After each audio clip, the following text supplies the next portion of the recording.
PodcastOne presents the Steve Austin Show Classics.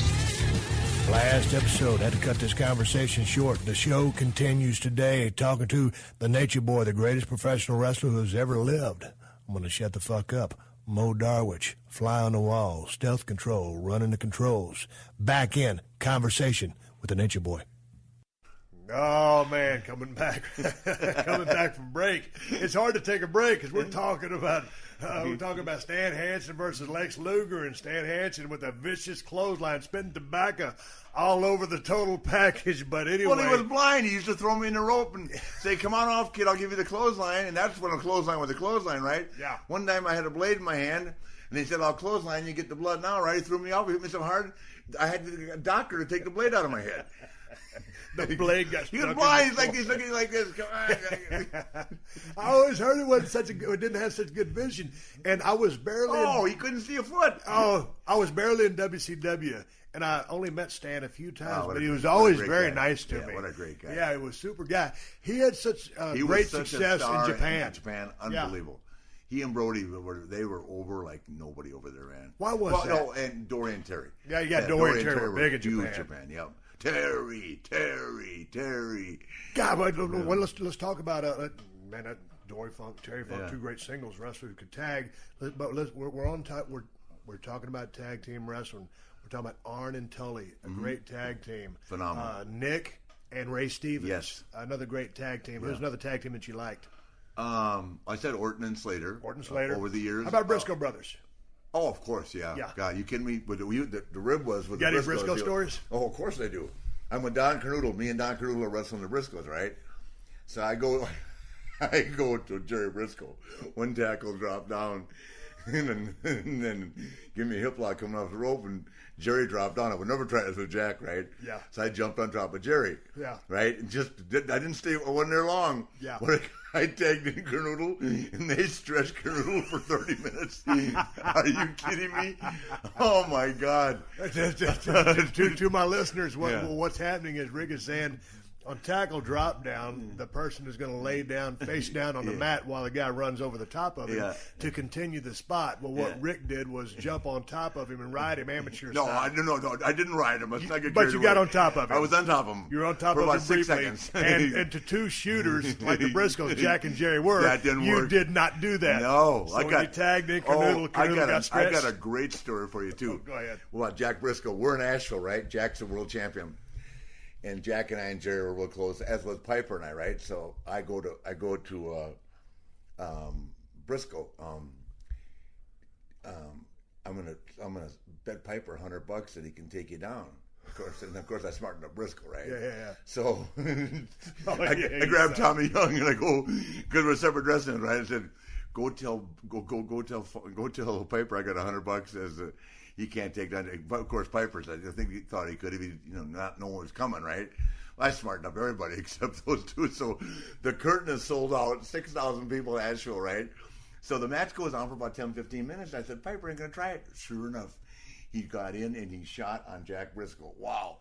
So he got Jack's leg up, right? Yeah. But Jack has such phenomenal balance, he bounced around on one foot for about 30 seconds, and as soon as Piper got close enough, and the rest of it, Piper never saw anything but the lights the rest of the night. One time I saw him take Matt Bourne, because Matt Bourne thought he was tough, right? And he tried fucking around, screwing around with Briscoe, and he jumped on Briscoe, and about 30 seconds later, Briscoe had him in the angel going, "Look, Mom, no hands." He stretched Bourne for a mile. Jack Briscoe was phenomenal, man. Holy cow. Hey, tell me something, because when I think Jack Briscoe, I think singles. I think not only of his brother Jerry and a great tag team, but also think of world championships and a singles wrestler. I was reading Terry Funk's book, and Terry's run as NWA World Heavyweight Champion, as you were many times. Yes.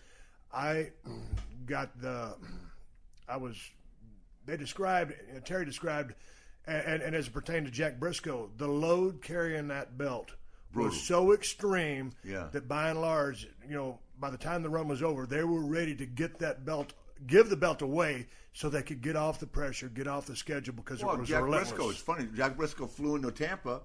And that night he's supposed to wrestle for the World Championship, and he walked in Eddie's office, a true story, and said, "You fly Terry Funk in here tonight. I'm done."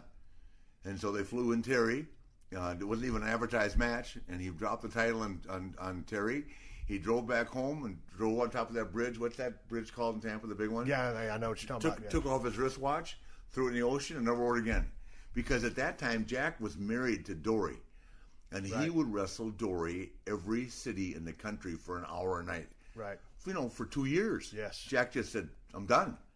And when he was done, he was done. You know what I mean? Hell, I've been with the Briscoes, man, when we left Richmond, right, to drive to Charlotte, 300 miles, and we got to Greenville before we realized, which is 100 miles past Charlotte, before we were by it. Don't get me going on the Briscoe brothers. Well, let's talk about the grind, though, because anybody that's been on the road has been there. Certainly you have.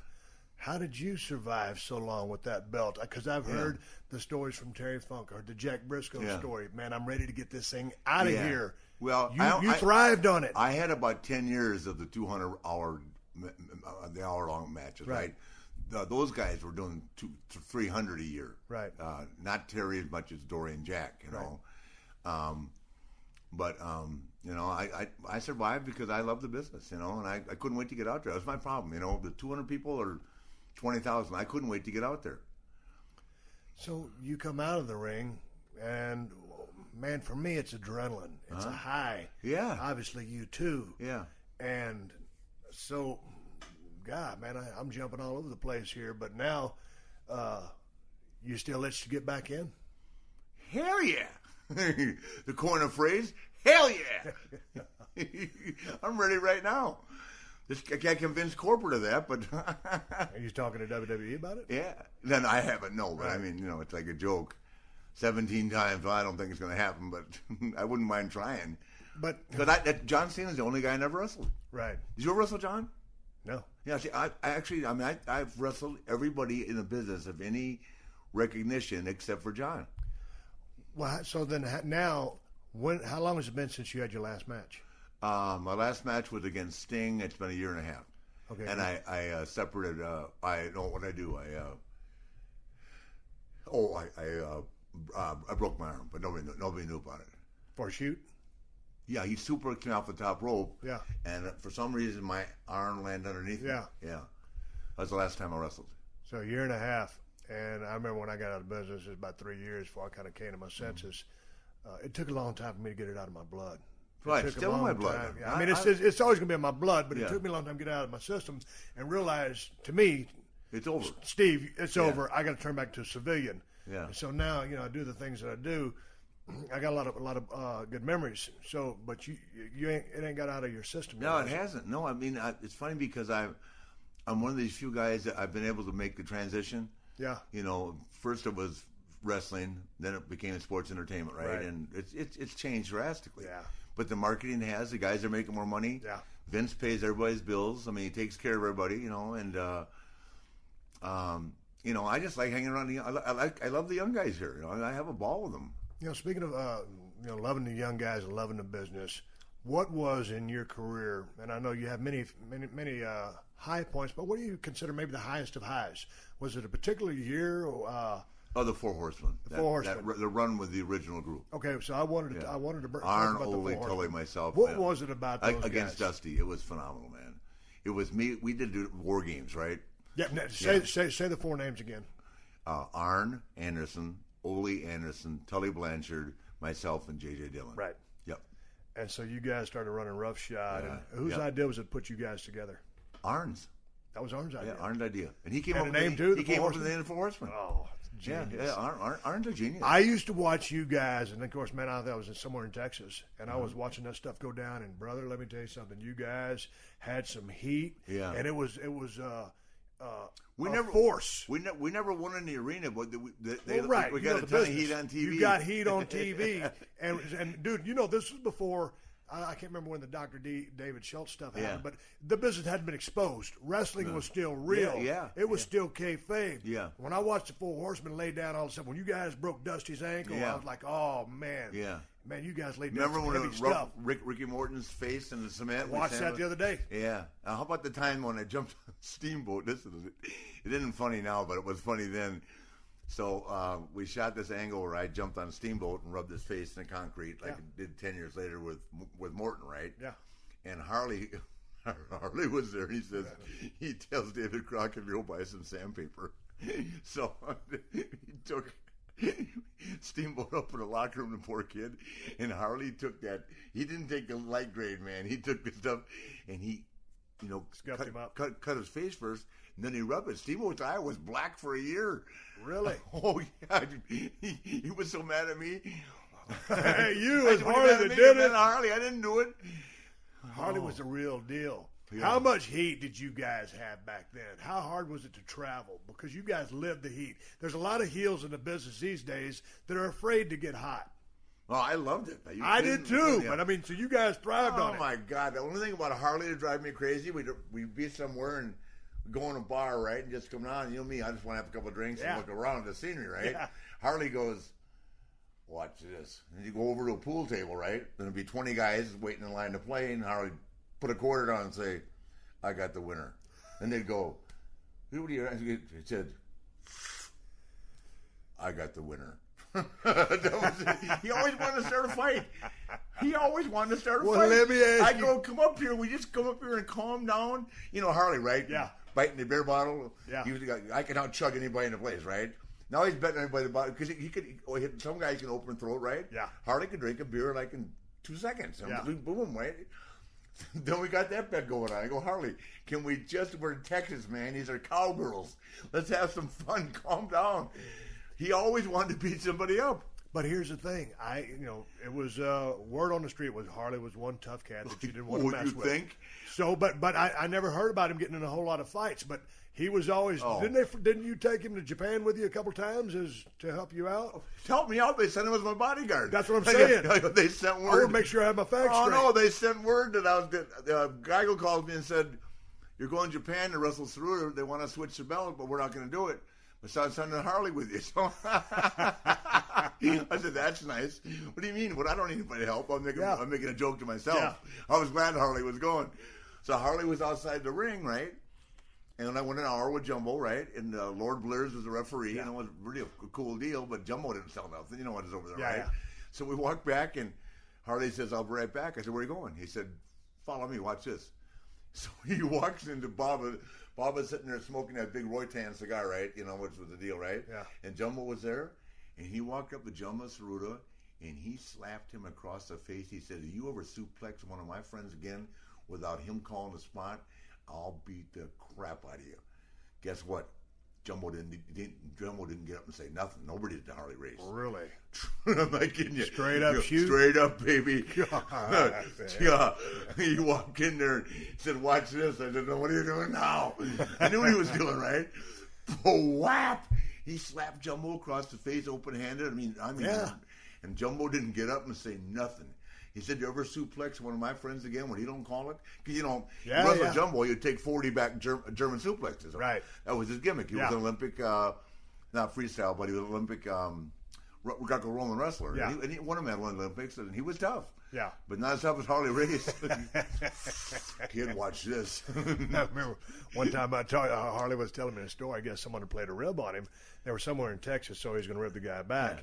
And he goes, "So what I did, I caught a rattlesnake and sewed his mouth shut and put the rattlesnake in the car. Yeah. And you should have seen the look on his face when he came to get his car the next day." And so, of course, I had to say, "But Harley, how did you catch the rattlesnake?" I Baited him with the right, hooked him with the left. Come on. It's You know the story. It's the best. It's true. No, if Harley Race says something, it's true. Hey, let me tell you, the two guys that were the most afraid of snakes in the world were Rocky Johnson and Bob Armstrong. Scared to death. And every time Harley came into territory, he'd bring a bunch of rubber snakes and throw them on top of them. Christ, I've never seen that right in my life. Bob Armstrong would run like crazy. When Harley was in town, Bob would lock his room. Because Harley figured out a way. He went and got that damn Boken sticker that what's-her-name had. That we used to call it the Ian calls it the Weizerk in Waldorf. It was a dump where we all stayed, right? And the chick that ran the place had a python. And he'd break down Bob's door and throw that damn python on top of Bob. And Bob slept with a gun. every time Harley was around, man, and Rocky Johnson, God, Rocky hated him too. Yeah. He'd just walk into the building and go, "Hey, Rock, how you doing, man?" And throw a snake at him. Rubber, but it didn't matter. But going back to the, I was listening to some of your interviews before I came up here and reading, but one of the things that you liked so much about the Horsemen was just the camaraderie, the lifestyle, and like you said, not necessarily hooking up with the chick, but it was hanging out with the guys and the lifestyle. And really, I mean, there's a lot of power that you guys had. Yeah. You're highly respected, guys traveling around living life. We just had a good time, and we loved performing. That's what made it good. Right. When we got inducted in the Hall of Fame last year, I said, one thing about us is all we wanted to do was go out and perform. It was the truth. Yeah. We all couldn't wait to get there. It was just, just a very unselfish, but as a group, and then eventually Ole got sick. So they brought in Luger, and then we had Barry Windham. Right. And Barry was in a class of his own. Yeah, badass worker. Yeah. Barry could really work. Yeah.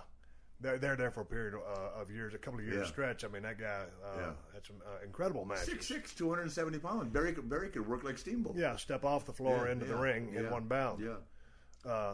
4 Horsemen. And one more tag team I want to throw in there that I always really love. Well, 2 of them. Midnight Express and Rock and Roll Express. Oh, God, awesome! Man, those guys can all work their asses phenomenal. off. Yeah, and I don't think they get enough respect. Yeah, I forget some of the times. Phenomenal. You kidding? Bobby and Stan? No, not Bobby and Stan. No, Bobby and Loverboy. No, the kid that just quit one day. Just quit, walked off. Who? God, Bobby Eaton's original partner. Shoot. I don't remember his original partner. It wasn't Stan Lane. It was. What, Loverboy Dennis Condrey? Dennis Condrey. That's what I'm saying, yeah. Oh, yeah, Dennis Condrey, yeah. I didn't know that was Loverboy, yeah. Dennis just said one day, I'm gone. Left. Is that what happened to him? Yeah. Because I love the original incarnation, but then all of a sudden he was gone. Dennis just one day said, I'm gone, and left. Why was that? I have no idea. I always was very close to Bobby Eaton as I am now. Bobby, by the way, just had a heart bypass. Did you know that? No. Just had a heart bypass done last week. Oh, yeah, I heard something about that. He's had congestive heart failure. Bobby's not in a good shape. What brings that on? A congestive heart failure thing. You know who else has got it? Jack Mulligan's got it right now. Yeah. It's a heart disease. Yeah. Well, Barry Windham wasn't in a good way about a year ago. Is he okay? Yeah. Well, Barry had a stroke and a heart attack at the same time on Jack's property. Everybody thought that somebody came and beat him up. He was beat up so bad, and he almost died. But he made it. He actually got out of the hospital. Which, by the way, Vince paid all his bills. Yeah. They weren't even working for him, right? He just got out of the hospital 2 days in time to come to Miami and get inducted in the Hall of Fame. Yeah. Yeah. Now I'm sitting here talking to Ric Flair. I'm looking at him. My mind is all over the place. Yeah. We got to talk about your feud with Terry Funk. You guys had some classics. Yeah. Unbelievable. Yeah, I Quit, man. In Troy, New York. Were you there that night? No, I saw the match a couple times. Yeah. Terry would let me smack like you. Yeah. Terry would let me smack him. And if the guy would let me hit him, it became real. And Terry would let me smack the crap out of him. He always tells me the story with Terry last week, and he tells the story with the I Quit match, right? He goes, I go, I say I quit. And he go, no. I go, yes. No, yes. That's the true story. So finally I said, say you quit. No. I said, I go, okay. No. He went, yes. So I got him to do it. Then Muda and him kicked my ass anyway, so it didn't matter. Yeah. But it was interesting, such a different style between Dory Funk Jr. Yeah. Tremendous. Yeah. A worker in his own right. Yeah. I mean, a badass wrestler. Yeah. But such a different style than Terry. Well, Terry, first of all, Terry was when he was younger, the classic wrestler, right? But Terry is one of those guys where Dory's just a conservative guy, but Dory was a master technician. Yes. And, man, could he blow you up. He'd put a hold on you and lean on you, man. Yeah. One, and then slam me, grab it again, slam me. By the time an hour was over, he slammed him 47,000 times. But that old leaning veteran trick. Oh, man, he'd lean on you. Yeah. 1, 2. God, it was killing you.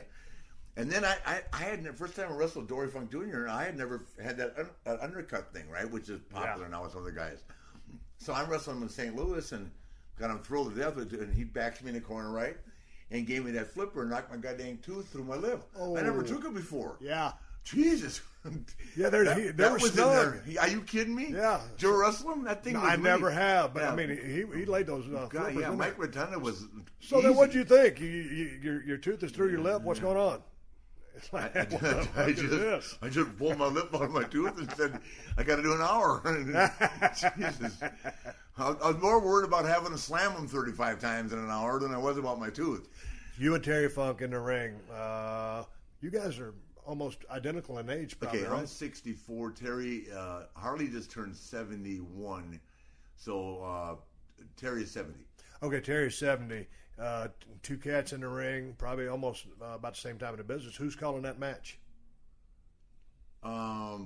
50-50. Yeah. Gotcha. Yeah. Interesting. Yeah. Just chipping in here and there. Yeah. But once again, chemistry. Yeah, chemistry. Terry and I, he's trying to get me to book a match with him now in a corral in Dallas and sell it like the thing him and Lawler did in the empty stadium. Yeah. He said, it'll sell like hell. I said, Terry, you're out of your mind. What was interesting to me about Terry, because I was telling him that didn't he start doing the hardcore moonsault off the top turnbuckle into the crowd? Yeah. And I was like, what, the pure wrestling background that he came from, second, third generation guy. Yeah. And then he started doing that towards the end when he was already beat up. Yeah. He got a couple more years too. Yeah. So he went to work for ECW. Yeah. And he and then of course went over to Japan with Nick and beat the living shit out of each other and so many bar explosion matches. Yeah. So I think he's feeling a little rough now. Yeah. But I talked to him a few months ago. Oh, Terry? Yeah, he sounded great. Yeah, but 2 knee replacements, hip replacement, and it took 12 inches of the intestine out last year. That diverticulosis type thing. Yeah, Terry's been through hell. Now, he retired several times and came back. Did you retire several times and come back, or you never really actually retired? Well, I retired. After the Hall of Fame. But yeah. then I let Hogan talk me into going to TNA. Right. Yeah, and I tried that for a while. But well, let's talk about that. How was the dynamic of TNA after coming from WWE, which and like I told you last night in the green room, when I think Ric Flair, my picture in my mind is NWA in the Carolinas and that Crockett Promotions, and I don't want to define it purely as that, but I mean that's what I think. Yeah, and that's what I think. Big time, great. Real wrestling. Yeah. So what was the atmosphere in TNA? Well, you just hit the nail on the head. After you've worked for Vince McMahon, it's totally different. But I will tell you this: I love the guys there, and I had a good time. Absolutely. They got some really good performers there. Yeah. And I was with Kurt, with Sting, and and I didn't mean. I just meant from an atmosphere standpoint because from business standpoint. Yeah, just because with. There's been so many people who are having hands in booking this, but from a leadership perspective, there's not really a wrestling brain there. They had Bruce Pritchard and just fired him. And I don't understand that. Yeah. Bruce is a very smart cat. A very smart guy, and he came from 20 years of being up here. Yeah. And you would think, but they beat to their own drum. I don't get it. Well, who's booking that thing now? Huh? Who's booking that thing now? I have no idea. I think Eric and Hulk. Yeah. How was Dixie to work with? Dixie was great. Yeah. Yeah. Now, how long can they keep that ship afloat? I mean, I don't think much longer. I mean, they're making live TV now. I know. I'm just saying. I mean, it's an expensive bill. Yeah. How long can? Well, I don't know. Her father's tremendously wealthy, but at some point in time, you got to say, man, a write-off becomes a loss. Yeah. But they do have some good young talent over there. Oh, tremendous. I've been pleasantly surprised with what Bully Ray has done. Yeah. To come from a very established tag team to turn into a singles run. And he's taking the ball and running with it. I got to say, I take my hat off to him. Yeah, no, I like him too. He works his butt off. He and D'Lo got that, not D'Lo, but what's Billy Ray's partner? Bubba Ray. Bubba Ray's partner. What's his name? From the old days. Devon. Yeah, Devon. Yeah, they got a wrestling school there. And they do that. Yeah, and they, but Bubba Ray he's done tremendous. Yeah, God, he's just and you know what? He caught his niche. Took him a while to figure it out as a singles wrestler, but but he did. Of course, but here's the deal: typical of TNA, and you probably don't even know this story, right? So he's getting ready to marry Brooke Hogan. Yeah. Did you see that, right? Yeah, I saw it. And then Brooke went and got engaged to one of the Dallas Cowboys. Right. Kayfabe, brother. Kayfabe. You got to protect the business. Protect the storyline. I guess they're winning next week and TNA is off. Golly, man, I'm fixing to take a break. I'm coming back with Ric Flair. Out of all stuff, man, I can't talk to the guy forever, but I've got some more conversation with him. I cannot let this conversation go without talking about Sting. Great. I remember coming down to WCW Center Stage TV. I was just to get a look or maybe have a tryout, and Sting was on fire. You were there. It was center stage, great atmosphere, a little bitty building. Yeah. And a classic opponent for you, and you really brought that guy from nowhere to superstar on your back. So we're going to talk about that when we come back. A few more questions and some other stuff, and some other pitfalls of the road. But man, my brain's spinning. I'm not looking at anything. It's just a great conversation. Mo Darwich, stealth mode, recording, audio whoop-ass history with the Nature Boy Ric Flair. Hey, it's Adam Carolla from The Adam Carolla Show. BetOnline is the world's most trusted betting platform and your number one source for online betting. From the earliest odds to in-game live betting, BetOnline provides you with all the action and the ability to watch and bet on games as they happen. With the largest selection of odds on everything from football, NBA, college basketball as well. BetOnline has NHL, MMA, and championship boxing, all your betting needs in one place. Head to BetOnline today to get in on the action with America's most trusted site for online wagering. So have some fun. Make these games and these events and these combat sports a little more interesting with BetOnline. BetOnline. The game starts here. Welcome to the Steve Austin Show.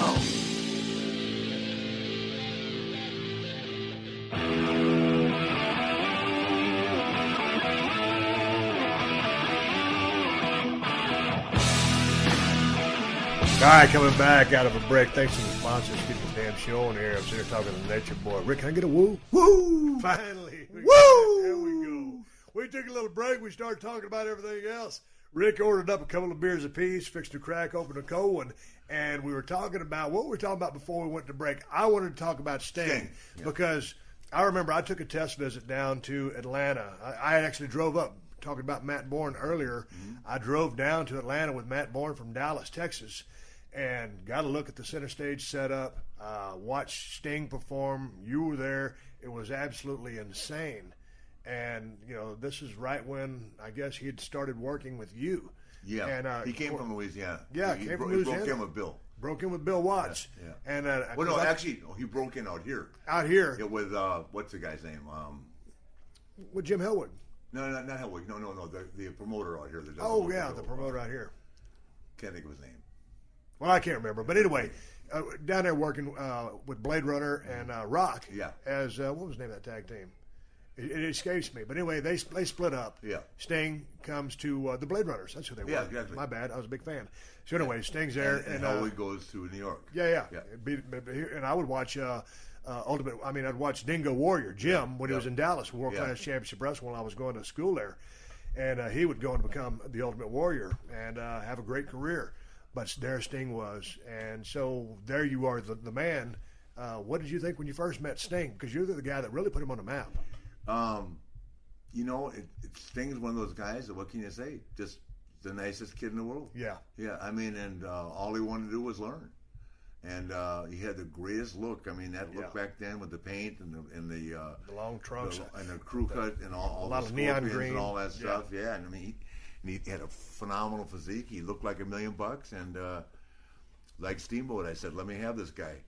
He had a lot of fire. He had a lot of charisma. And that Atlanta crowd, I mean, the local crowd really came to him, and then worldwide did as well. Yeah. But, I mean, he really found a home there and found a following. Yeah. We did that 45-minute draw in Greensboro on the Clash of Champions. They got like an 8.5 rating. It was against WrestleMania. Right. Yeah.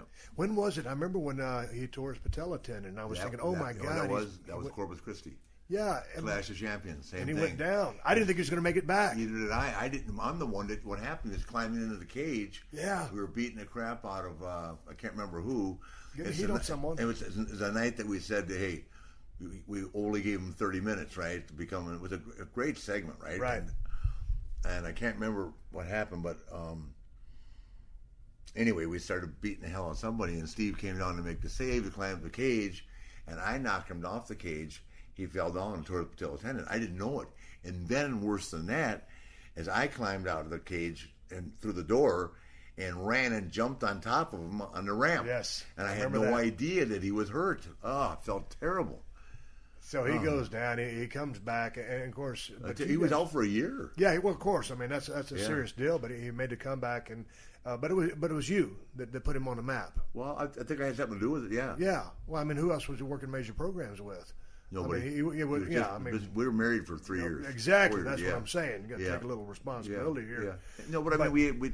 Yeah. Don't get me wrong. You got to get yourself over. But it was like working with Steamboat, though. Exactly. He wasn't a technician by any means that Steamboat was, because he hadn't had time to learn.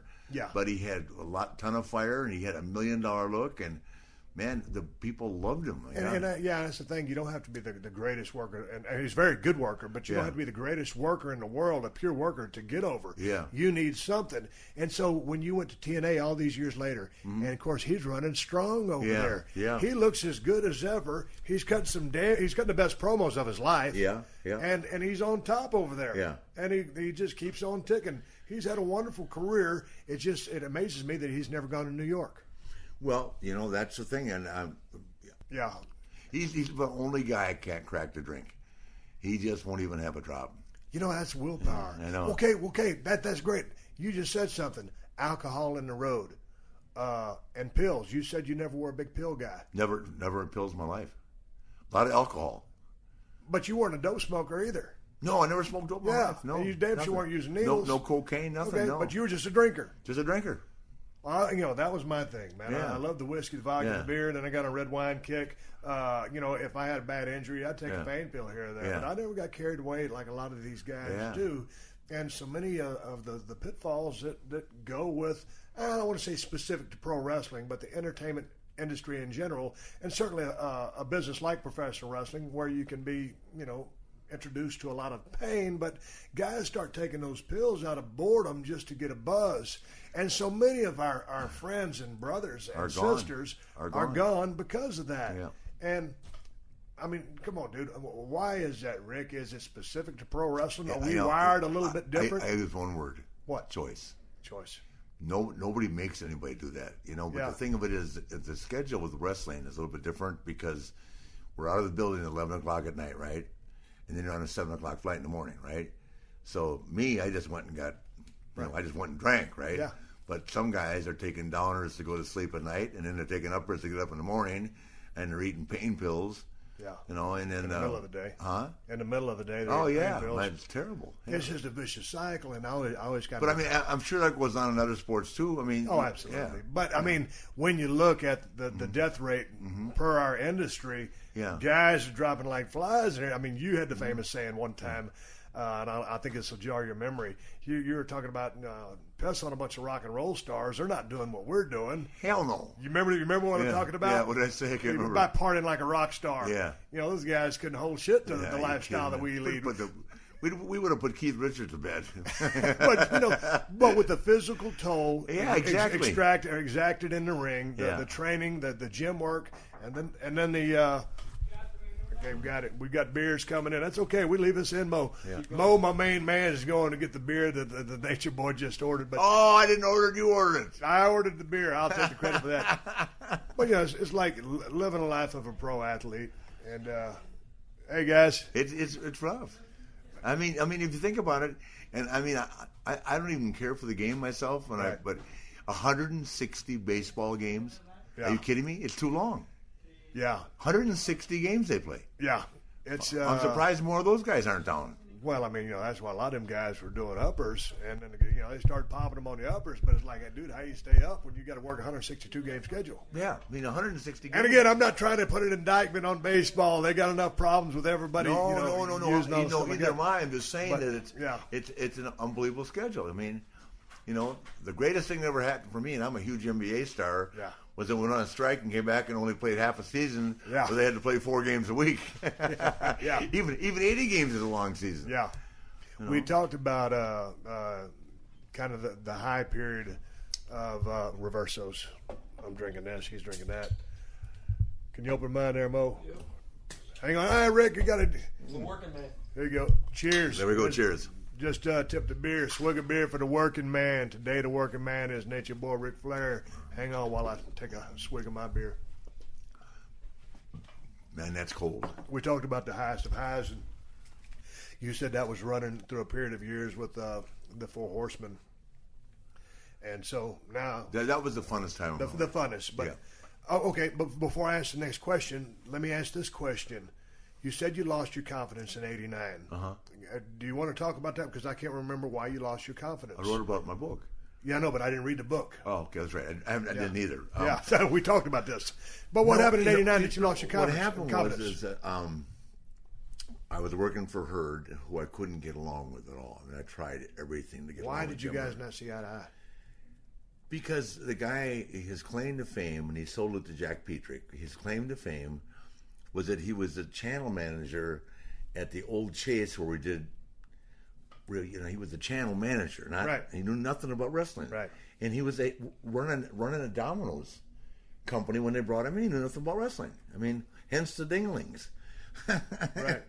And he wanted to cut my hair and call me Spartacus. No, that's a shoot. I read that. That's a shoot. He wanted to give you a change of look. I did cut my hair for him. Yeah. I remember the haircut, but he wanted to call you Spartacus on top of that? He wanted to call me Spartacus, yep. That's got to be the dumbest shit I ever heard other than the ringmaster. Kevin Sullivan said, why don't you just change Mickey Mantle's name? Yeah.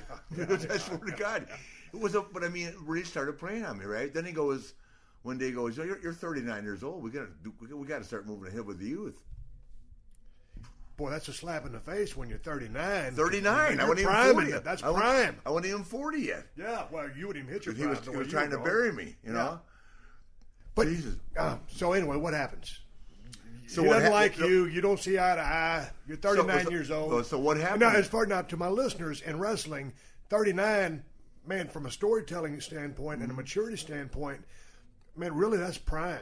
Yeah. You know? I thought so. I do. If I'm wrong, it ain't about athletic performance. If you're trying to be Ray Lewis on Baltimore Ravens defense, maybe not so much, but wrestling, that's prime. Well, it was 2013, and this happened in 1980. 87 was when he came in. 86.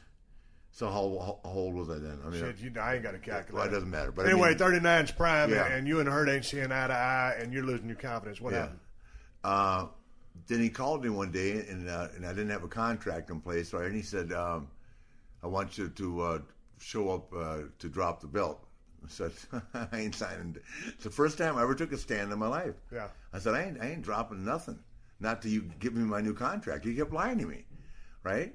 And so I went down to Daytona Beach, and he called me, and I said, "I'll tell you what I'll do." They wanted me to drop it to Luger, right? And I said, "I'll tell you what I'll do. I'll drop it to Barry Windham, tell me where to be." And you know what he said to me?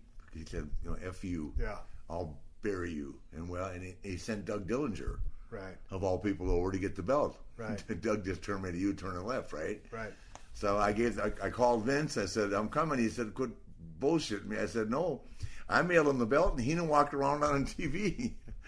That was it. But so, what made you lose your confidence? I mean, it built all the up mind to that. games. No, once I got out of there, I was fine. But just undermining me all the time. Telling me that getting old. Like then I cut my hair, which I wanted to kill myself for. Yeah, the haircut wasn't the greatest thing in the world from a visual standpoint. But so, what did it do to your match quality? Were you still the same performer in the ring, or I think for a year, I was not the same in the ring. You know what I mean? Because I had self-confidence issues. I mean, here I'd been in this, been in Four Horsemen. I wrestled all these guys. I've been everywhere. And then all of a sudden, I got a guy telling me that thing got out. I mean, my greatest saying is hence the dinglings. Yeah. Dig a hole outside the ring, and remember that gimmick? Yeah. Lord Jesus. So you go into WWF, and I was right back on top. Mentally. Back on top. Yep, mentally. So, but we know that, man, the way I look back at wrestling, each territory has so much history, but that NWA history is just hard to top. It is. And I just remember so much more of your career there. But the way Vince McMahon does business, his attention to detail, it is the big leagues. It is. Make no mistake about it. Make no mistake about it. And don't get me wrong, I'm from, WWF. Yeah. And I left my body parts all over the damn world working Yeah. with WWF. So I love the company, but I just have so many memories of you from NWA. So was the atmosphere different? Did you fit right in? Was it just another step down the road for Ric Flair? It was great. I got here and it was, I've been friends with DiBiase forever. DiBiase was here, and Hulk was just kind of teeter-tottering back around a little bit then. I think he was getting ready to make Thunder in Paradise. But I'm traveling on the road. I'm working with Henning, working with DiBiase. Terry Taylor was there. I mean, just a great chemistry. I mean, and I'm working with Savage, even though it was a tough time in his life because he was having hell with Liz back then, Right. But I mean, Randy was still Randy. Randy's a good guy, and I don't want to get involved in that part. But of course, then they had me. No, I didn't want to get involved in his personal life. But then they had me we shot that angle where she was mine before she was mine before. That didn't help either. Yeah. You know what I mean? And I was just going, okay, you know what I mean? Yeah. But I mean, Bobby Heenan was there. I mean, I just loved it. And with DiBiase and I are to this day very close. I mean, it's a fun crew. Well, Barry Darcell was there. Mike Rotundo. A great crew. Yeah. But let me ask you something. While you're in the business, hot and heavy, Vince McMahon, he bought the territory from his dad, it's WWF, but he's pushing through. It's a territory system. Yes. Everybody kind of stays in their playground, so to speak. Then Vince McMahon starts using TV. He starts going nationwide, infiltrating other people's territories. You're watching all this go down. You're seeing some of the territories start to disappear. They all did. He's absorbing them. Yeah. So what's going through your mind as you're watching this process unfold? Well, actually, for a while, we gave you guys, not you, because you were with us then. We gave you guys a run. Crockett, to this day, I'm going to tell you, if Crockett had stayed east of the Mississippi River and never tried to do California and all that, because our TV, number one, the Super Channel wasn't. I mean, now the Superstation. not Superstation, but the audience or the number of people, the viewers wasn't in California. And we're like we go to Ohio and up to Philadelphia and the building. You guys would they'd be in the Spectrum and we'd be in the Civic Center, 10,000 strong. I mean, it was me, Arn, Ole. I mean, whatever against the Road Warriors, Sting, Nikita. I mean. We had a hot ticket, but they got this bug that they wanted to go compete out in the West Coast, and we got killed. Well, what do you think now? Because I mean, you were there when all the territories were there, and they all start drying up, and you look at today's landscape is hard for There's not local wrestling. I mean, there's a facility down in Orlando, but what. I'm beating a dead horse here. I miss the days of all the territories where guys could learn how to work. And when you went to New York, you'd already paid 8 to 10 years worth of dues to get that break because you were in a territory system, and they don't exist anymore. Actually, almost 20. Yeah, because I started in '72. Yeah. But I mean, once I got there, I said, why? Because I had a chance to go in the '80s. Yeah. Vince wanted me to wrestle Savage at SummerSlam back in 1986, but I was so NWA, I just couldn't see myself leaving, and I felt like I was being disloyal, you know what I mean? And so I ended up staying, and if I look back on it now, I don't regret that, but I can only imagine the run I would have had if I came in 85 or 86, you know what I mean? I remember as a fan back in the day, I would look at the Pro Wrestling Illustrated, the top 10, and you could look at all the federations, who the world champions were, but that NWA champion was kind of the real deal champion. Yeah, I just saw, what's his name? George Napolitano? Not Napolitano, Bill Apter. I said, listen, what I can't stand is, number one, you have me most hated, number two, put Piper ahead of me, right? Yeah. And number three, you had Hogan number one as the world champion. I said, how'd that work? I rib him all the time. Because every week it changed. Yeah, but most popular. But that speaks to the weight that Pro Wrestling Illustrated carried with the boys, because that was kind of like the Bible. It was almost a shoot. And so everybody. Well, I never looked at it, but people would bring and show me. Hogan's better than you. Give me a break. So what happened? You started off with Bernie, broke in. You went down NWA, WWF, TNA, back and forth, every place. But what did you think when Vern went out of business? Oh well, the reason Vern went out of business was he wouldn't change with the time. I mean, he had a hell of a roster. He had a hell of a Vern roster. Started cherry picking that roster. But he just wouldn't. Vern got inducted in the Hall of Fame. You know that, right? Yes. About 3 years ago, 4 years ago, actually before me, so it's been like 7 years ago. But Vern had his own way of doing business, and he wasn't going to take it. Yeah. But that was, he could have made a fortune. Vince offered him a lot of money. Right. I don't know what the number was, but I'm sure it was considerable, right? I mean, if you think about this, and this is a mind-boggling number, and I'm pretty close within $1 million or $2 million, right? Vince bought WCW for $5 or $6 million just to buy the library. Christ, the library! If I'd known you could do that, he paid $5 or $6 million for the whole company. Right. And he bought that library, which is priceless. And I would have found someone to buy the library. I think that just speaks volumes of how smart and how far ahead Vince McMahon was than anybody else. He bought WCW for it's between $4 and $7 million. It's a funny story because I was there. Anybody bought the library? Yeah, well, I was there, and he always tells me the story because him and Ted Turner were friends, and he always. Oh no, they weren't. No, well, I mean they were acquaintances. He told me the story. He got a phone call from Ted. He goes, Vince, Ted Turner. Yeah. I just want to call and let you know I'm in the wrestling business now. Yeah. And Vince's answer to him was, well, that's great, Ted. I'm in the entertainment business. Yeah. That was the difference between Vince and Ted. Yeah. And, of course, the Monday Night Wars ensued. Yeah. And they kicked our ass for 2 years. And, finally we caught stroke. And Steve Austin showed up. But, I mean, that's what killed me. All those guys that made all that money, right, with Vince, deserted. Yeah. And they ran down to WCW. It was about the less days and guaranteed money, No, I get it. It was guaranteed money, but how about some loyalty? Man, I know it's a slippery slope. I mean, that was that changed. And then they would go out on TV and say, "We're going to kick Vince's ass." They'd talk about it on TV.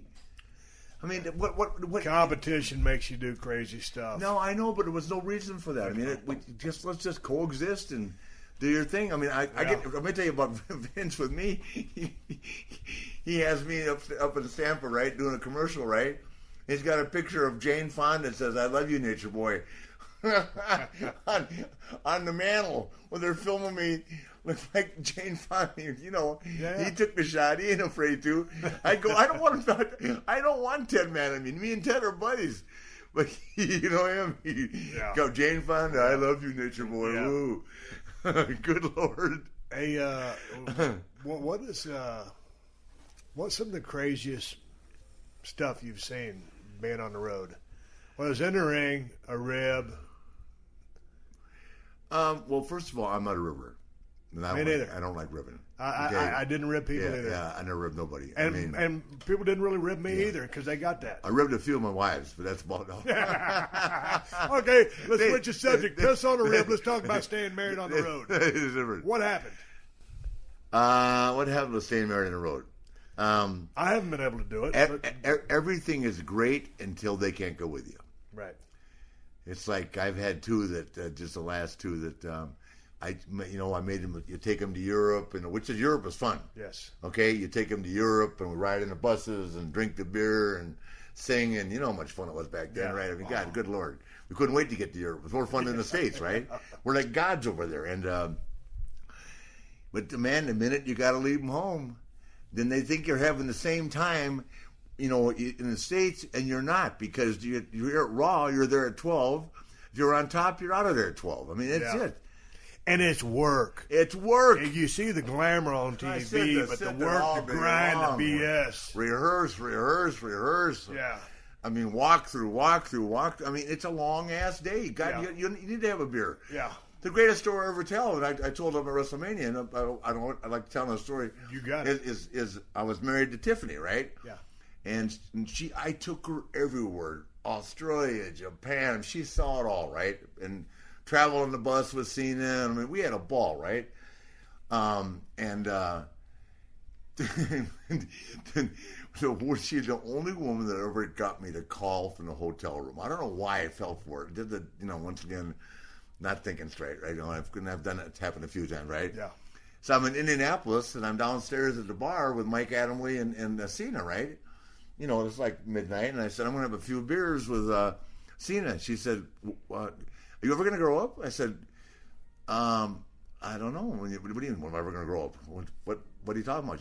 When are you going to grow up and realize you need to just go to bed at night and not go out? Now, if she was with me, are you kidding? All night long, right? And I said to her, well, I'm sorry. I just, I think I've worked hard today. I deserve to have a couple beers. She said, well, she said, let me ask you something else. This was the home run. She goes, okay, I got it. She goes, what do you have in common with someone 30 years younger than you? Talking about Cena. I said, what did you just say to me? Oh, and she said, I said, what do you have in common with someone 30 years younger than you? I said, you know what? I'll let you know tomorrow. Boom, and powered down the cell phone and came home at 4 o'clock in the morning. But when I got home, she'd moved out. Are you kidding me? Playing the game. Like, when you move out on me, you know what I did? Yeah. I came home and she'd just moved enough stuff out to, like, try to scare me, right? Yeah, the scare tactic. It was Father's Day that I got home, right? Because I was on the road that week. Timing. And I got 2 men in a truck, which wasn't even open on Father's Day.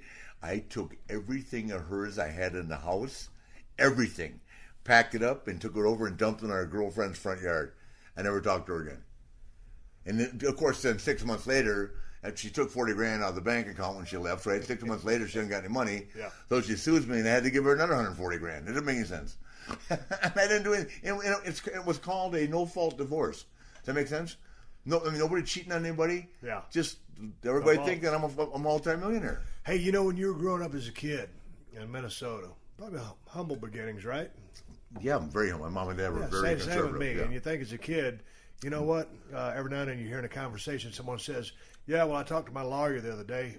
And as a kid, you're thinking, why are you talking to a lawyer? Why would you need a lawyer? Yeah. Growing up as a kid, middle-class family, South Texas, I think, man, that's great. I'll never need a lawyer because I don't understand why you would. Yeah. These days, I know you've had your share of lawyers. I've had a gut full of my lawyers. Are you kidding me? I'm sick of lawyers. It cost me $540,000 in attorney fees to get divorced from Beth. $540,000 in 2 years. Damn, I'd have done it for $450. I know. What happened? Why does the summits cost you so much? Because it just dragged on and dragged on and dragged on, and the guy's $1,000 an hour. I had the best. I had the best one in town. God forbid me hire somebody else, right?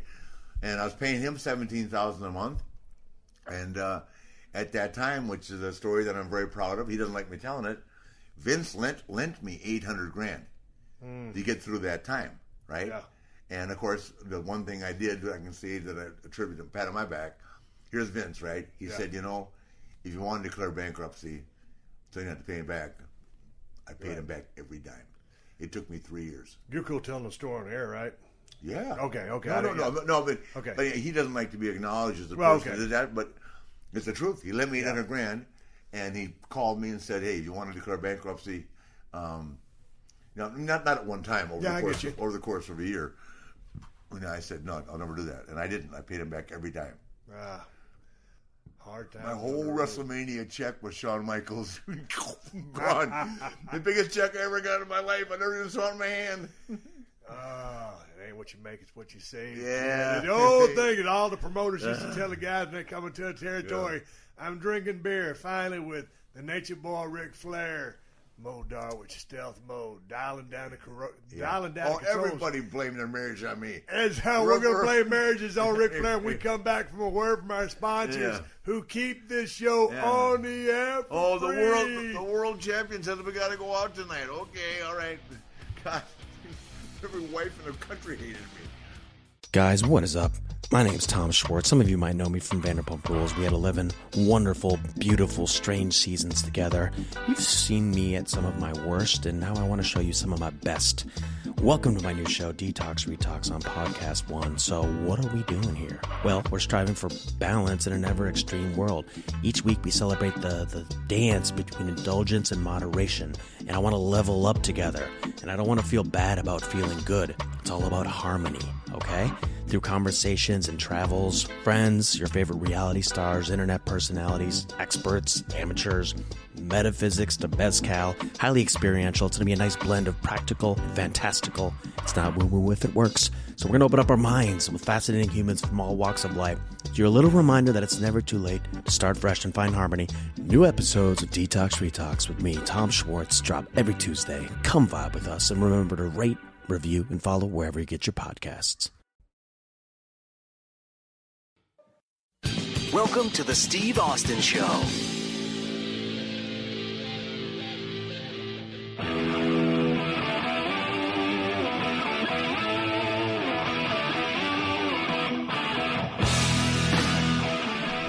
I'm coming back. I'm talking to Nature Boy Ric Flair, looking guy man to man, face to face, in a hotel room, Los Angeles, California, at SummerSlam as we speak. Looking as only we can look. Ah, man, I thought I was about to call a high spot with Rick. One of us is going through the window before this thing's over with. Nobody's bleeding yet. We're on our second beer. We're having a good time. Modar with stealth mode. We're catching all this audio whoop ass, recording it for posterity and history. Rick, I got to ask you, I consider you the greatest of all time. Your favorite is Ray Stevens. Who else do you hold in high regard? I have a list here on my computer. Let me just run through a couple of names, and you drop me a little 411. We'll keep a long story short on these cats, and we're not running anybody down. Just your opinion. Luthez. Well, something. I never saw Lou wrestle. Me neither. Yeah. Moving on. But Lou was known as being a very tough guy. A very tough guy, and certainly an important historical figure. And I know Lou personally. Right. It's like the greatest story of all time. He walks in the locker room in Norfolk, right? And he's walking around shaking hands with everybody, right? Because you lived in Norfolk, Virginia, right? Yeah. And Luger walked over and said, "Who's Luthez?" I went, that's one of the greatest stories of all time. He goes, "Who is that guy?" I said, "It's Luthez." He said, "Who's that?" I said, "Okay, all right. We'll just move on." Oh, Rick just hit himself in the forehead when he said that. You got to see the visual. I wish we were running video. That was great. Are you kidding me? I don't know. You might want to Google them. It almost reminds me of the story. Every time we used to go to Kansas City, Harley lived in Kansas City and had the basement with the pool table. Yeah. So all the guys would go over to Harley's place after the show. We'd play pool all night long and drink beer. Yeah. And Billy Gunn was down there, my old travel partner, and he beat Harley Race on his own pool table like 3 times in a row. Billy Gunn did? Yes. I give him the elbow like, come on, kid, goddamn, you're beating the 8-time world champ like a drum in his own house. This was with WWE were over there? No, it was WCW. Yeah, I was there too. Yeah. Well, he's beating him like a drum in his own crib. I'm like, come on, dude, it's 8-time world champ. Let him win one. Jeez. Okay, well, you're number 2 on the list. Okay, I'll say the greatest of all time. Okay, let's there's Hogan, Bruno Sammartino. Well, I have just made peace with him because. Were you guys at odds? No, I wrote in my book that, Bruno, and man, he and I are friends now. We made peace at WrestleMania because I was never mad at him, but I did say that, he was in a 5-state area. Right. That was it, right? I got you. Because when I was NWA champion, he came to St. Louis one time, and nobody knew who he was. Right. And he was a good performer, but he didn't have to perform because he just, crushed guys. You know what I mean? He had real good matches in that. But I have nothing but respect for him. But when people ask me my opinion of Dory Funk Jr., who was a world champion, or Bruno Sammartino at the same time, I got to go with Dory. That's what it is. I don't mean it bad. What about Frank Gotch? You ever catch any Frank Gotch? I met Frank, but I never saw him wrestle, no. Really? No, I met him in Tampa, though. Yeah. He's supposed to be a tough guy. Real tough. Yeah. Yeah. Yep, real tough. Well, let me put Billy Robinson's name on this list. One of the guys that trained you. Yeah, real tough and a real good performer, both. Yeah. Yep. Did you get a chance to work with him? Billy had in Chicago one time. Well, check it out. I kind of heard that every now and then he'd take a couple of liberties with some guys. No? Never. No? Never with me. He treated me great. Billy and I haven't seen him in years, but I got along great with Billy. Let's talk about this guy, Shawn Michaels. Yeah. Shawn Michaels, I call him the greatest in-ring performer I've ever seen. You're my favorite wrestler, and you're Shawn Michaels' favorite wrestler. Triple H I consider him the best performer on a night-in, night-out basis I've ever seen. What he can do athletically, the stories he can tell, the execution, never botching anything. Your thoughts on Shawn? I just follow your track, man. Right. The best. Yeah, and I mean, the only guy that I ever put in the same class, but I'm not saying he couldn't do it, he didn't have to, but the only guy that I've ever compared to Sean, who I've worked with a lot, was Steamboat. Right. Yeah. Right. Yeah, but Steamboat didn't do the flips off the top rope, and I mean, Sean has just done some stuff I could never do. Yeah, and when I tell people, I mean, I had such great chemistry with The Rock and Bret Hart. Yeah. But when I talk about me working with a pure babyface, I loved working with Ricky Steamboat because he was the guy that, every now and then he would ship something in. I'm calling 90% of that match, and he's filling in all the gaps. Yeah. And that's what I loved about Ricky Steamboat. You grab that headlock. Yeah. You ain't got to tell him top wrist. He's going to do that's his end. Yeah. He's going to start coming into that top wrist lock and fighting out of it. Same with Sean. Yeah. And Sean had that ability. When he sells, you believe it. Yeah. He and Steamboat are in a class by themselves, and I'll stand on the ground about that. Talk to me about Nick Bockwinkel. I wrestled Nick when I was NWA champion. He was AWA champion a couple times. I thought Nick was real good, but my problem was I couldn't get over Ray Stevens at that point in time. I mean, Nick was real good. And by the way, Nick's in bad health right now. I don't know that or not. Yeah. I don't know what's going on with him. Alzheimer's. Oh, I didn't know that. Yeah, real bad. So he might not be with us long. But I love Nick Bockwinkel. We're very close friends. He taught me a lot. Taught you a lot in what regard? About the business. Right. We talked all the time. Yeah. His greatest line ever was, Nick could interview good, right? He goes, that's why I loved his interviews. He goes, for all you 8 to 5 humanoid lifers. Humanoid lifers. Humanoid lifers. That's tremendous. That was the greatest line in the world. Ah. He'd be talking, and he wasn't like me. He didn't get crazy and raise his voice. Just, he always dressed sharp, the scarf, the pocket scarf, and he goes, for all you 8 to 5 humanoid lifers that can't comprehend who I am. I used to die. Are you kidding me? Hey, what are your thoughts? I never saw you work with Andre the Giant, did you? Oh, many times. Yeah? God, are you kidding me? How was it? Great? Well, it wasn't believable, but I did. Christ, he had me take him over in a headlock in Orlando with it. I said, are you kidding me? What year was this? When I was NWA champion, I wrestled. Well, number one, I wrestled against him in tag matches forever. I was his chauffeur. We started the same year in Minneapolis. Are you kidding John me? Ferrer, I couldn't wait. Vern says, take this kid around with you, right? I said, hell yeah. I took him to every bar in Chicago. We'd walk around. He couldn't speak a word of English, That's his real name, John Ferrer. He wasn't Andre the Giant then. Yeah. Oh, wait. Did I have fun with him? I took him one night in Charlotte. I took him out. He drank 106 beers in 5 hours. I tell that story to everybody. Shoot. 5 hours, 106 beers. And Frank Valois, his manager, right? Frank drank 55. That's a hell of a damn number for a normal human being. At the Coliseum Motor in Charlotte in the 70s. Are you kidding me? Oh, God. Angelo Mosca looked at me and said, you keep hanging around him, you'll be overstaying your welcome because it'll be 30. Boss. Wait, what about, okay, man, Randy Savage? I like Randy a lot. Yeah. And I thought Randy was a real good performer. Randy's only issue with Randy is just he lived in a world of paranoia. And I felt bad for him. Yeah. A very paranoid guy. Even to the end, and then he finally found happiness and got in a good place. And, here he dies having a heart attack. If people want to know why I have a drink every day, here he is, Randy, all the money in the world. He never spent a dime, right? Yeah, I heard he was very frugal, but that's okay. Nothing wrong with that. Yeah. But he finally found happiness. Yeah. Got remarried for a year because he never got over Liz forever, right? Really. And then he dies driving across the bridge in Tampa. Man, I tell you what, it was a heartbreaker for me. I just held that guy. I love Randy. I worked with him in Orlando. Yeah. I did a job for him, and it's back when did you have the book back in? Anyway, they booked a match with me in Orlando. No, 2004 was the book. Okay, yeah, they didn't really have much any plans for me. Worked with him one time. Would have loved to work a mainstream program with him. Oh, Randy could work. But he's a working bastard. Yeah. Very intense. Love the persona. Love the promos. Yeah. Love the execution. Yeah, dig it. But that dude, he was just a very intense human being. Yeah. Let's talk about want to hear something? Angelo Paffa, you know that, right? Yeah, his dad. His dad, right? When I was traveling in the '74 and that, when I had no money, Yeah. I used to sleep in the car with Angelo. Yeah. I I broke Randy and Lanny in. Yeah.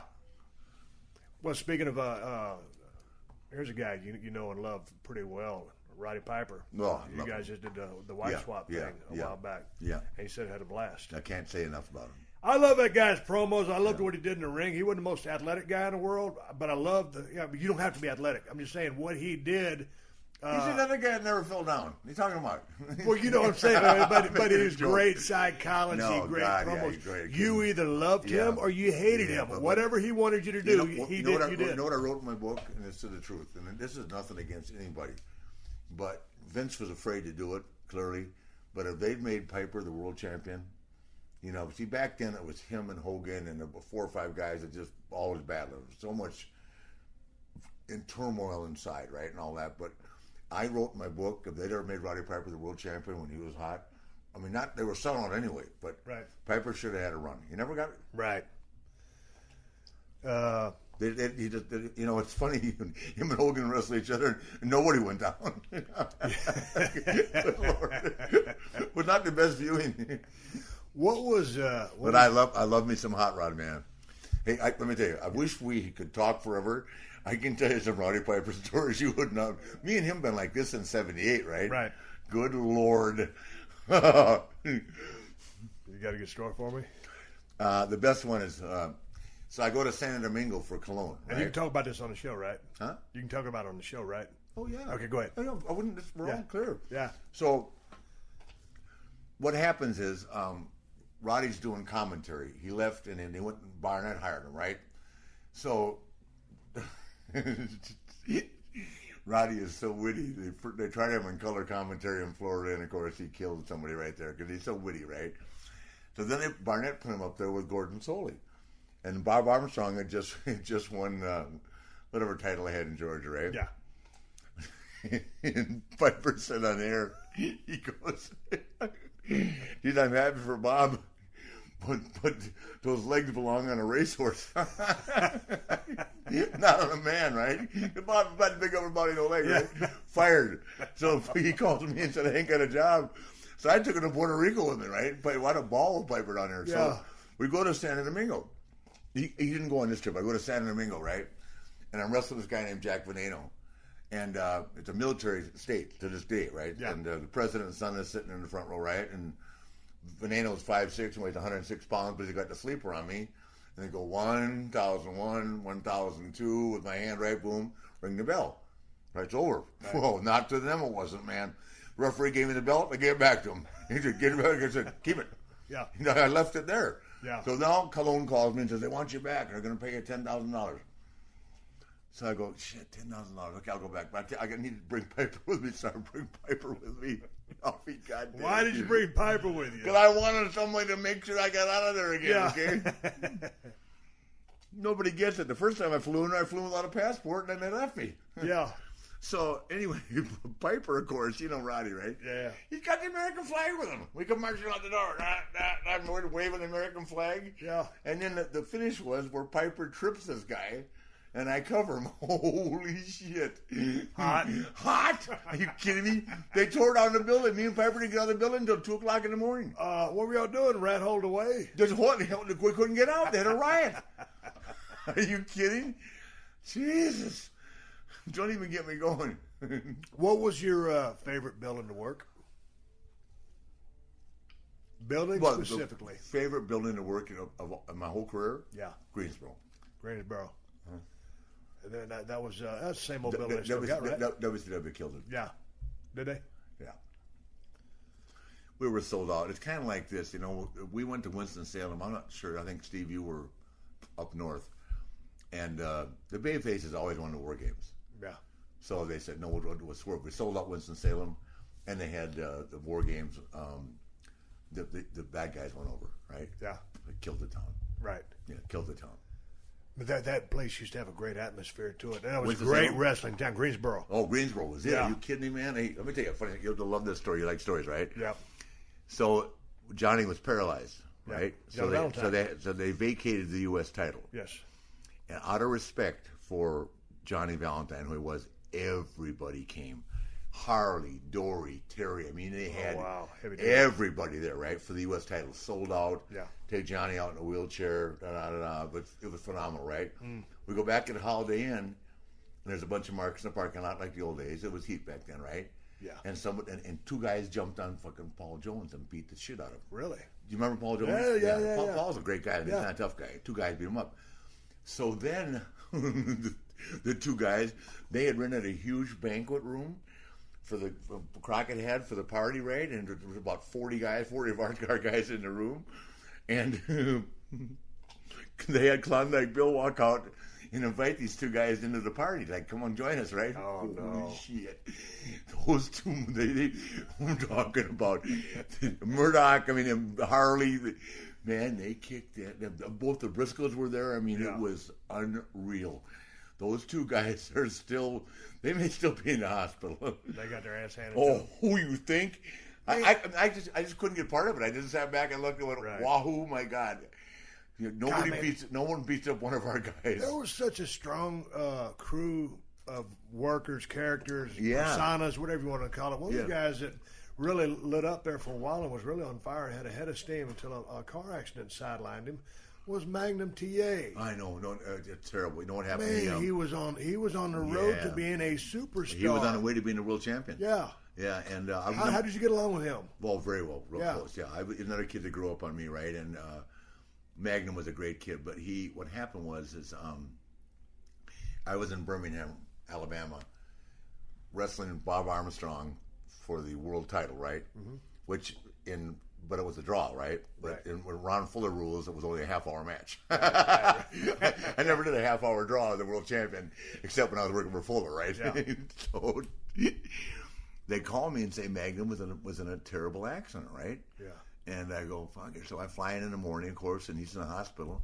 I drive down the hospital, and at that time, Terry couldn't move nothing for a month, and he was in one of those old iron lung type deals. He wasn't on life support, and the only way he could communicate was to touch his tongue to this metal thing, right? Yeah. And he told me later on he used to lay there all night long. They wouldn't come and take care of him. I mean, he went through hell, and to this day, I just saw him at my son's funeral. I see him periodically in Charlotte. Yeah. You know, he's happy now. He's got kids and all that. Yeah. But he still is like this. I mean, it's terrible. And what he was doing, we all flew back on a jet that night, and we were all drinking like hell, right? And Terry's one of those guys at a Porsche and liked to fly, right? Didn't have a seatbelt on. He rounded the corner on Providence Road, or on Sardis Road North, not Charlotte, where I live, right? And man, his car flew and hit a tree. You should have seen the car. I don't know how he lived through it. You know, Porsche is nothing, right? The engine's in the back, the whole front. I mean, he hit that tree, and they're all trying to say he was going, 35 miles an hour. Magnum, right? Yeah. Probably going 70 miles an hour. Woo! But then a double knockout. Both his wife and his girlfriend show up at the hospital. Oh no! Yeah, and on top of that, he was married. He was married to I can't remember her name now. Oh my God! Yeah. So then I was trying to help him out of that deal. He couldn't talk. I said, "Man, I'm trying to bail you out of this, brother, but I'm whispering to him. You've left a lot on my plate here, man. Good Lord, man, that's unbelievable. Oh God, he was just such. Tamara was his first wife, right? Yeah, but such a good-looking guy. Oh God, I mean, he had that body, he had everything, and he could work. Hey, tell me about we got to talk about Ivan Koloff and Nikita Koloff. Oh, I'm going to see Ivan next weekend. Oh, man. Yeah. You're going to see Ivan? Next weekend. I've never met him. Please tell him I said hello. Are you kidding? Man, I got so much respect for that guy. It's his birthday, the 24th. I'll be with him. We're doing a big signing up in Richmond. I'm with Pete Rose and Reggie Jackson, all those guys. Well, tell him I said Same company that I want you to work for at MAB. Hey, so you still keep in contact with Nikita as well? Do you see him? I never see Nikita. Okay. He's another guy. But you guys had fun, though, working back in the day. Are you kidding? Yeah. He's a nightmare. The Russians had the Russian nightmare. The Russians over like Rover, man. Yeah, one night we're wrestling in Philadelphia. We're doing a double shot, Philadelphia and Baltimore, right? And the plane was late, and they go to me. Of course, me, right? can you go an hour with him? I said, go an hour with him. He's got 2 moves. the sickle and the sickle. What was so funny was no, he's a great guy. But, but you know, je dois Nikita Koloff. Yeah. Arn Anderson used to have the greatest Nikita Koloff impersonation of all time. No, but I'll tell you something about Nikita. You know why his gimmick got over so big? He never talked. You're right. Come to the gym every day and work out. He'd never talk. Yeah. Like he didn't understand English. Yeah. And people bought it. Yeah. I traveled with him for a little while. I traveled with him for a while. He was a frugal cat. It was me and him and Black Bart. And he saved. You know what he did one day? They called him and they said he hadn't cashed a check in a year. He what? He hadn't cashed a check in a year. What was he doing? Rat holing him? No, just rat holing him. Yeah. I did that one time, thinking I would have got to pay taxes on him. I was like, what the fuck? No, it wasn't avoiding that. He was just saving his money. That's how he saved it? Yeah, he didn't cash a check. You know, he's a green kid from Minneapolis, Eddie Sharkey School. Yeah. What do you know? Eddie didn't teach him nothing. You know, I love Eddie, but you know. Yeah.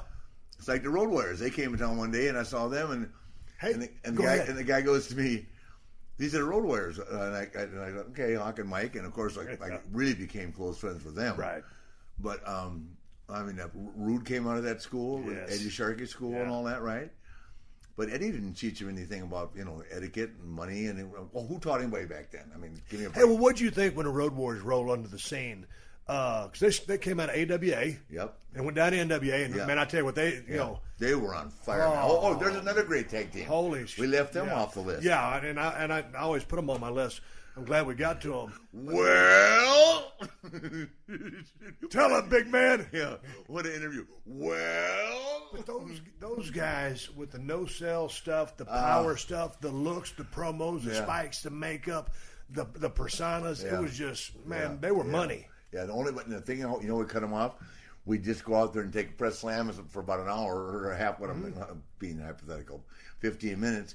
And what they would do is they'd sell Arn's DDT because it was so good. Right. We'd cut one of them off with the DDT, and they sold great and everything.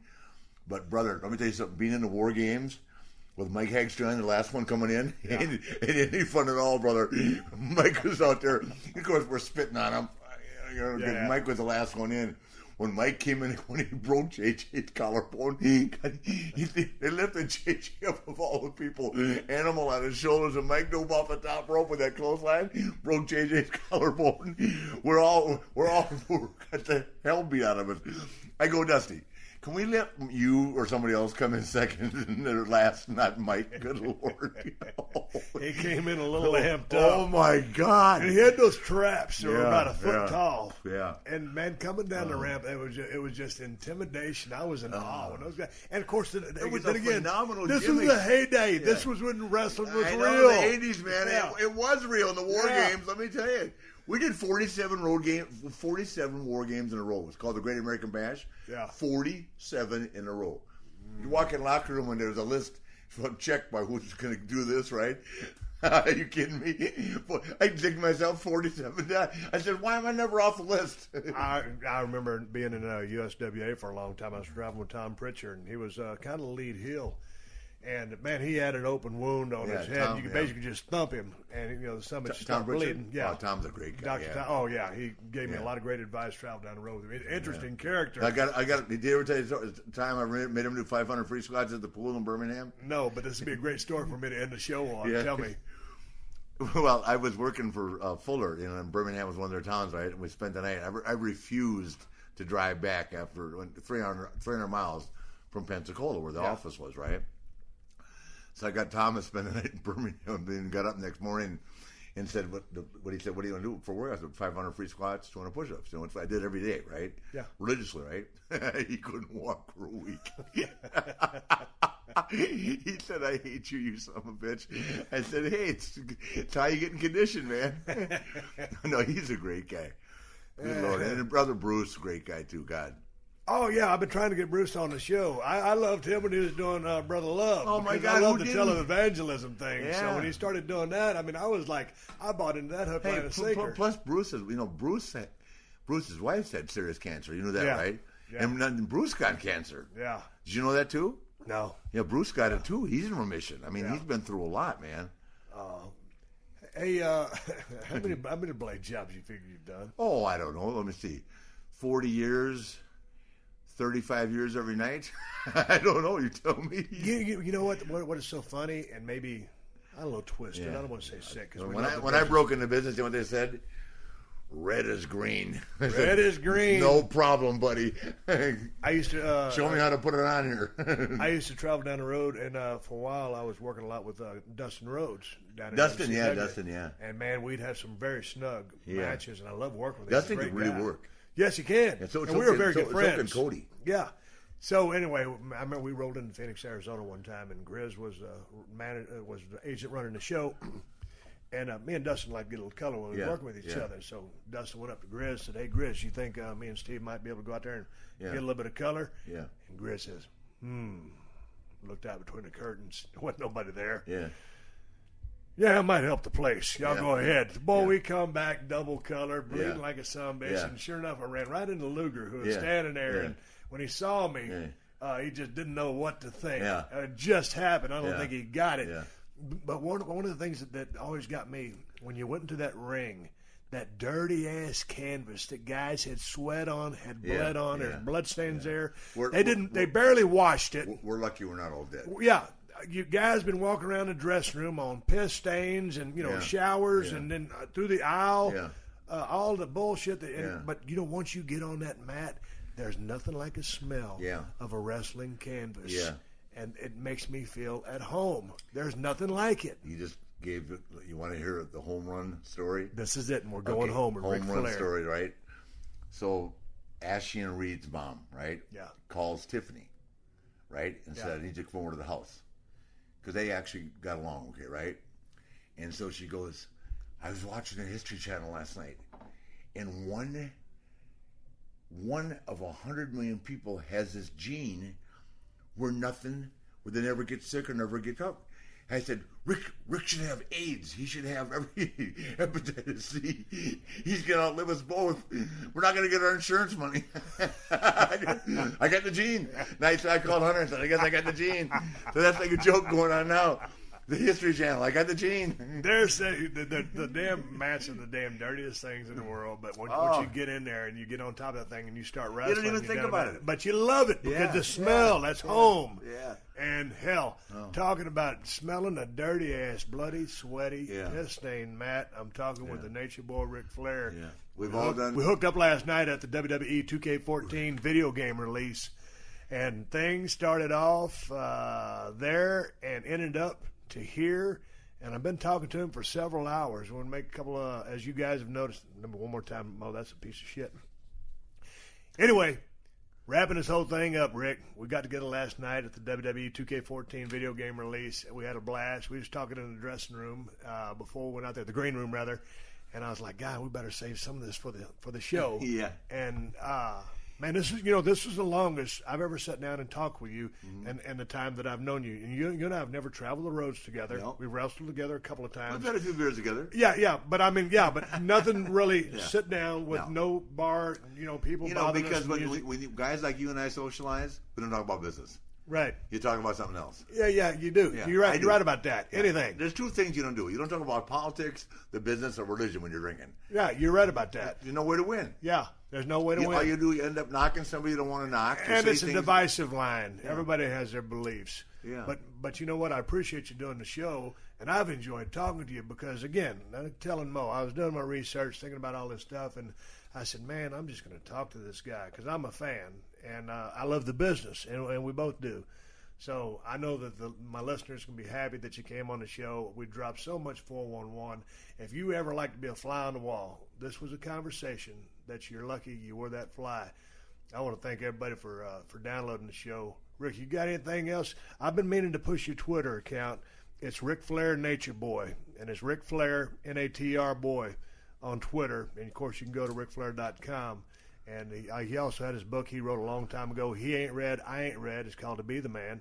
It's about the greatest professional wrestler that ever walked on God's green earth. And that's the bottom line because I'm saying it. You got any parting words, any words of wisdom, anything you'd like to get off your chest, say? I'll just say thank you for this moment because I adore you as a human being, as a man. And I would hope that we both, while I'm not getting married again, I hope you stay married. I am. Okay. Yeah. We're both in there 4 times, right? So, yes, sir. Yeah, you stay married. I'm 4-0. So, okay. And that's really enjoyed this, and it brings back memories of what I consider the greatest career in the world. I think I've had it. You have, and I had a good time doing it as well. For the Nature Boy Ric Flair, it's Steve Austin. I'm going to come back with Gimme Mo Darwich and wrap this whole shenanigan We up. are limiting riding, jet flying, kiss stealing, wheeling dealings, son of a guns. That tonight, Steve's not going to kiss some girl in L.A. and make her cry. Steve's going home. I'm going home to Maria to take my wife out to eat. Nature Boy Ric Flair, the greatest of all time. Thank you for joining us for another classic episode of The Steve Austin Show. Please leave a rating and review on Apple Podcasts and tell your friends. For more Steve Austin Show, go to PodcastOne.com. That's PodcastOne.com.